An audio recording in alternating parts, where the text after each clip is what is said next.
Hey guys, I was just watching the news the other night, something that I don't often do, and they were just talking about how the Australian stock market is reaching new all-time highs for the first time in quite a while. So I'd just like to give my thoughts and opinions on that, and hopefully you can gain some insight. So here is the XJO, or the ASX200, the top 200 companies in Australia.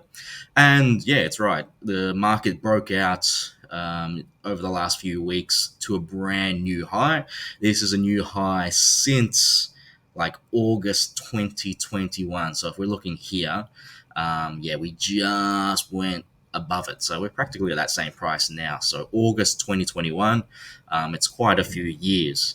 But if we were to zoom out, we can see since 2007, right? Right before the great financial crisis in 2008, which ended in 2009, um, we really have barely budged. It's like almost 1.5 decades. We haven't really done anything. So yeah, we're at brand new highs, but overall, the Australian market really hasn't done much. So a key takeaway is like I find most people have a bias towards where they are born. So Australian people, they love to invest in Australian companies. If it's Indonesian people, they love to invest in Indonesian companies, and Japanese love to invest in Japanese, and so on and so on. But really, where is all of the money being made? Based on history, the money is being made in the US. So I want to compare the top 200 companies here from Australia with the US, and I think it's quite obvious.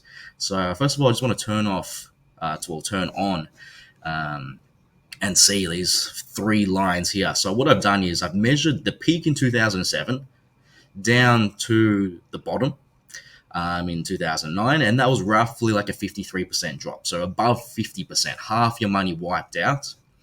Then, if we're going from the peak, which is the orange line, to where we are today, that's roughly like a 14 percenter.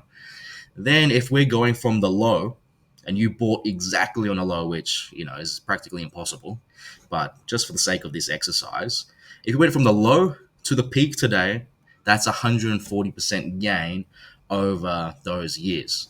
Now, when we compare this side by side with the US markets, here's the S&P 500 on the right, and what we'll first do is try and line these up nicely so we can see what we're doing.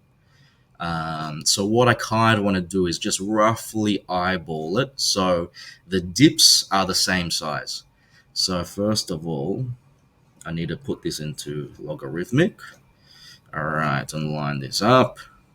Now get this one over here lined up. So it's roughly, obviously it's not an exact science, all right? I'm just doing it nice and quick for the video. So this one still needs to go more. All right. To me, that's roughly about right. Let's make it a bit more. Okay. Okay, that's about right. So as we can see, the US market, it dipped by maybe a little bit more. It's like 55%. But then if we're looking from the peak, the orange line, it's 216% gain. Better than if you bought the ASX right at the absolute low and held until today. And if you were to buy the absolute low with the US markets, 626% returns on the S&P 500. Now, if you're going to do the same with, say, something like the NASDAQ, which is more heavily weighted towards the tech stocks, it's even greater returns. So, yeah, I think it's quite obvious to see, like, yeah, the Australian market's at a new all-time high, and on the news they're saying, it's really great and all of that. But honestly, it's not very impressive whatsoever. So there's very rarely someone from a different country other than Australia that's extremely bullish on the top 200 companies in Australia. Like, it's very, very rare. It's usually an Australian that has a bias towards Australia that thinks Australia is the best. So yeah, that's the key takeaway for this video. If you've got any questions, please post them down below. Hopefully you'll learn something new. Thank you very much.